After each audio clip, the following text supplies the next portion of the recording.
ကျမကလေးမိတယောက်ပါစီကံမွန်းတယောက်ပါလို့ဝန်ခံခဲ့တာတောင်မှရတယ်သူချစ်နိုင်တယ်သူလက်ခံနိုင်တယ်ဆိုပြီးတော့မှကျမဘဝတွေကိုဝင်လာတယ်အဲ့ဒီအကြောင်းပြချက်နဲ့ပဲကျမဘဝတွေကနေပြန်ပြီးတော့ထွက်ခွာသွားတယ်အဲ့ကောင်လေးနဲ့ကဂျပန်တနက်တစ်ခုတက်ရင်လည်းတွေ့ရတာကွာအဲ့ဒီကတွေ့ကြရနေသူကကိုယ့်သဘောကျတယ်ဖွင့်ပြောရနေပြောငါကကလေးတယောက်အမေငါမှကလေးလေးရှိတယ်ငါကစင်ကမွန်းတယောက်ဆိုပြီးတော့သူ့ကိုစောကြီးတွေကပုံမှန်လေးဝန်ခံခဲ့တယ်သူကလည်းသူနားလေလက်ခံနိုင်တယ်သူ့အတွက်အဆင်ပြေတယ်ဆိုပြီးတော့မှကိုယ့်ကိုဆက်ပြီးတော့ပိုးပန်းခဲ့တယ်အဲ့ရနေပြီးတော့ပဲချစ်သူတွေဖြစ်သွားကြတယ်ကွာဒီကြားထဲမှာတယောက်ကိုတယောက်ဖေးဖေးမမနဲ့ချစ်ခဲ့ကြတယ်ပုံမှန်သမီးသားတွေလိုပဲအဆင်ပြေရှိခဲ့တယ်သူ့ဘက်ကနေလေကိုယ့်ကိုဒီပေါ့နော်ကလေးတယောက်အမေဆိုတဲ့ပုံစံမျိုးနဲ့ချိုးချိုးနေနေမဆက်ဆံခဲ့ဘူးဒီကိစ္စနဲ့ပတ်သက်ပြီးတော့လည်းတခါမှပြဿနာမရှာခဲ့ဘူးအဲ့မှာချစ်သူတန်းတစ်လျှောက်လုံးအဆင်ပြေခဲ့ပြီးတော့မှanniversary ရောက်တော့မယ်ပေါ့3နှစ်ပြည့်ရောတော့ငါတို့ခါတိုင်းဆိုလို့ရှိရင်တစ်နှစ်ပြည့်2နှစ်ပြည့်တွေမှာဘာအမတ်တရမှမလုပ်ခဲ့ဘူးဆိုတော့3နှစ်ပြည့်ကြလို့ရှိရင်တော့ငါတို့အမတ်တရတစ်ခုခုလုပ်ရအောင်ဆိုပြီးတော့သူ့ကိုပြောထားတယ်သူကလည်းဟုတ်ပြီလုပ်ကြမယ်ပေါ့နော် anniversary တစ်ခုခုလုပ်ကြမယ်ဆိုပြီးတော့မှပြောခဲ့ကြတယ်ဒါပေမဲ့အဲ့3နှစ်ပြည့်တဲ့အချိန်မှာ तू ကအဲ့3နှစ်ပြည့်တာကိုမေ့နေခဲ့တာကလေးဆိုတော့လေအမတ်သိန်းကြီးကလည်းကြီးတော့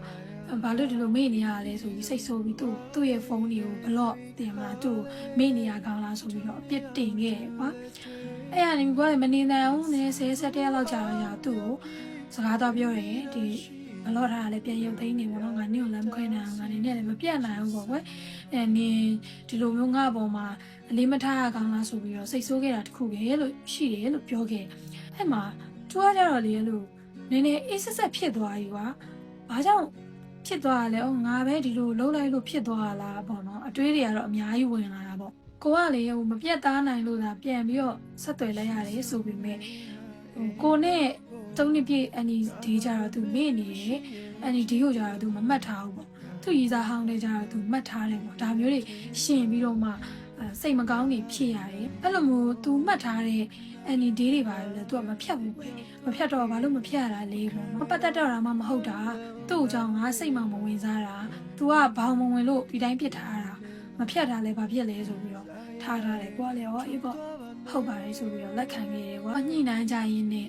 သူ့ဘက်ကကိုယ်ကိုဘာပြောလာလဲဆိုလို့ရှိရင်နင်းဘဝကိုအာမခံချက်ပေးနိုင်တဲ့သူမျိုးကိုပဲရှာပါငါကနင်းဘဝကိုအာမခံချက်ပေးနိုင်မှာမဟုတ်ဘူးဆိုပြီးတော့ဖြစ်လာတယ်ငါတဲ့စဉ်းစားပြီးသွားပြီပေါ့နော်နေရကလေးတယောက်အမေဖြစ်နေတဲ့အတွက်